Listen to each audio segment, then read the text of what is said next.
Well, welcome to day one of our series of how to study the Bible. And if you've ever opened the Bible, you've read a few verses and thought, I don't get this, you're not alone. Many people struggle with the Bible, not because they don't care, not because they aren't spiritual enough, but because they were never taught how to approach it.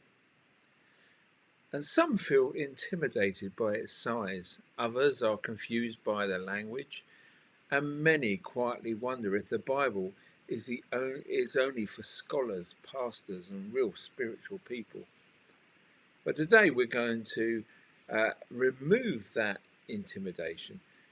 You you don't need a theological degree, and you don't need perfect faith. You just need the right expectations.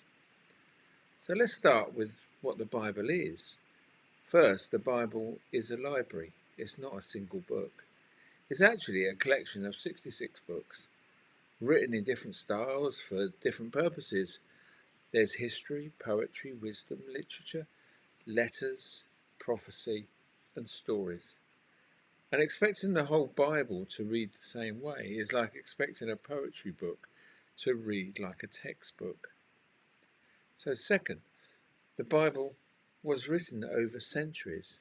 It didn't drop out the sky fully formed, and it wasn't written, and it was written over roughly 1,500 years by more than 40 authors across multiple cultures and languages. And yet, this is remarkable. It tells one unified story, the story of God and humanity. And that unified story moves from creation to brokenness, to redemption, and ultimately to restoration.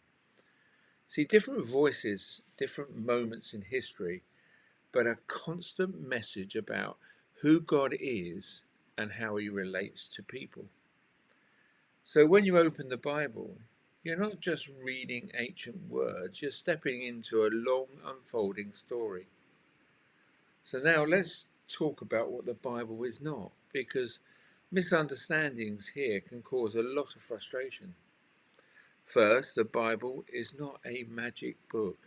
It's not a horoscope. It's not a book of random promises that work no matter how they're used. Simply opening it and pointing to a verse doesn't guarantee instant clarity or comfort.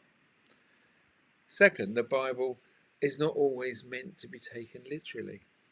Some parts are literal history, others are poetry, metaphor, or symbolic language.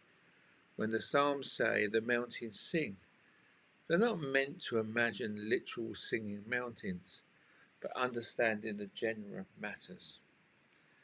Third, the Bible was not written directly to us, but it was written for us.